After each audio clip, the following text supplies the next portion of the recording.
Je m'appelle Richard Miller, je suis né à Charleroi en 1954 dans le milieu ouvrier de la région de Charleroi, dans ce que Karl Marx appelait le Lumpenprolétariat.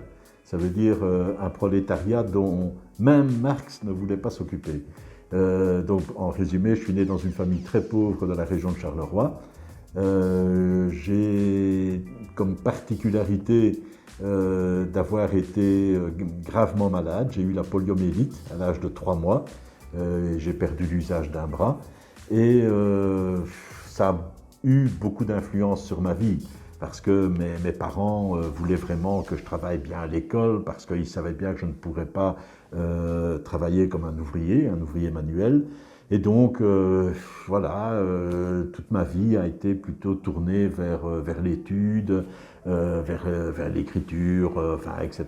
Et donc, à partir de là, j'ai eu je vais dire, une double vie, plutôt une carrière politique, et en même temps, à côté de ça, j'ai toujours eu une carrière, une ligne de vie beaucoup plus culturelle, beaucoup plus artistique, au niveau de l'écriture, de la lecture, de l'art, etc.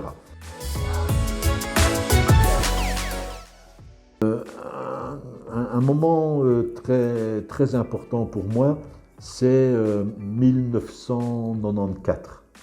Alors, qu'est-ce qui se passe en 1994? Eh bien, c'est l'année où, après avoir étudié longtemps, après avoir multiplié les contacts, multiplié les rencontres, les recherches, etc., j'ai publié, j'ai écrit un livre qui a été publié à Paris par une maison spécialisée dans les livres d'art, un livre consacré à Cobra, au mouvement Cobra qui est le dernier grand mouvement artistique européen. Cobra, ça signifie Copenhague, Bruxelles, Amsterdam. C'est un livre qui aujourd'hui fait encore référence sur le mouvement Cobra. Quelqu'un qui veut écrire sur Cobra doit nécessairement lire ce livre. Voilà, c'est un livre de référence. Ça m'a permis de rencontrer des gens, des artistes aussi importants qu'Aliszewski, Karel Appel, Constant Nieuwenhuis, Van der Kam, voilà, beaucoup des Cobras encore vivants quand j'écrivais mon livre ont pu exprimer leur avis. Donc voilà, c'est un moment important pour moi parce que c'était l'introduction dans le monde de l'art, dans le monde des galeries, des artistes, de l'histoire historique de notre pays.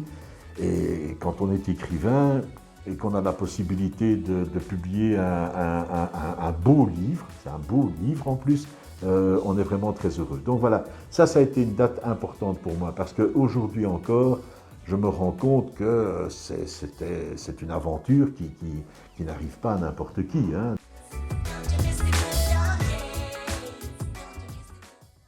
Une autre date qui a aussi évidemment beaucoup d'importance pour moi, c'est 1998. C'est l'année où je me lance en politique active. Donc j'avais déjà une expérience de collaborateur au niveau du Parti libéral. En 98, j'entame une carrière active, de politique active, ici à Mons. Et donc je suis arrivé à Mons, comme on dit, parachuté. Je connaissais pratiquement personne. Voilà comment les choses se sont vraiment bien passées finalement pour moi, parce que j'ai été élu tout de suite. J'ai été élu député wallon, conseiller communal, j'ai été échevin de la ville, j'ai été président du Parlement wallon, président de la communauté française. Autre date importante, 2001-2003, c'est la période où je suis ministre des Arts, des Lettres et de l'audiovisuel en communauté française. Et j'ai adoré faire ça, j'ai vraiment adoré. C'était pour quelqu'un qui avait une double carrière politique et culturelle, bah, se retrouver ministre de la culture, c'était l'idéal, quoi. Et je pense avoir laissé un très bon souvenir. Je me suis beaucoup battu pour faire avancer des projets. Tout n'a pas été réussi, mais dans une carrière politique, c'est normal. Mais voilà, ça a été de très très beaux moments qui m'ont aussi, encore une fois, permis de rencontrer énormément de gens, des écrivains, des artistes, etc., etc. Et donc, c'est un moment très, très, très agréable.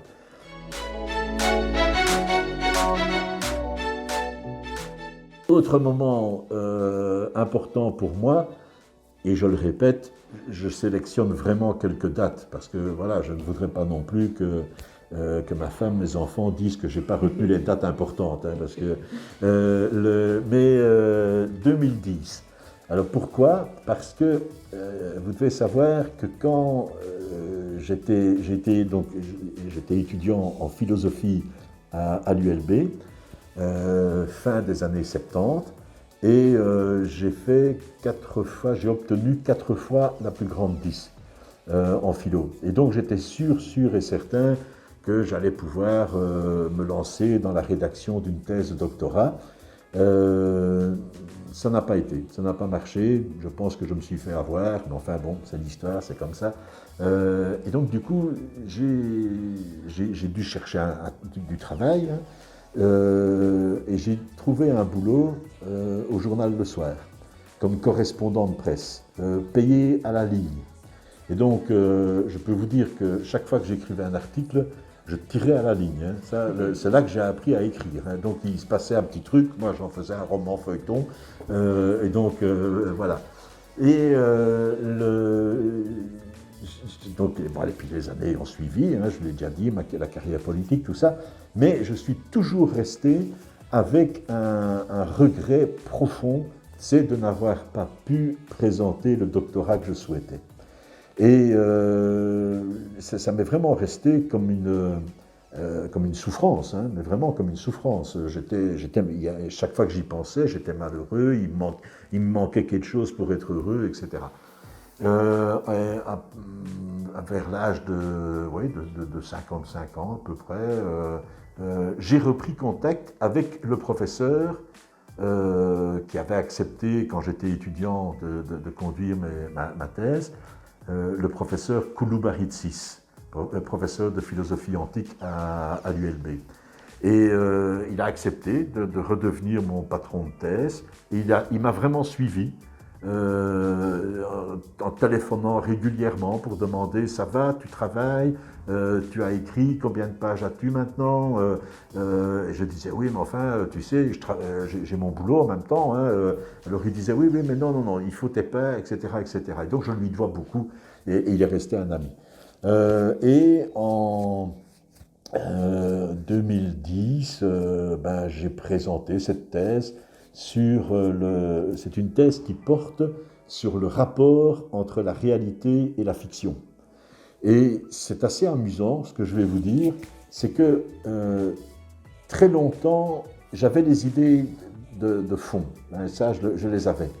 Mais il me fallait quelque chose pour servir d'exemple, pour vraiment illustrer. Et c'est ici à Mons que je l'ai trouvé. Pourquoi? Parce que c'est ici que j'ai découvert tout le folklore autour du personnage de Saint-Georges, du dragon, etc.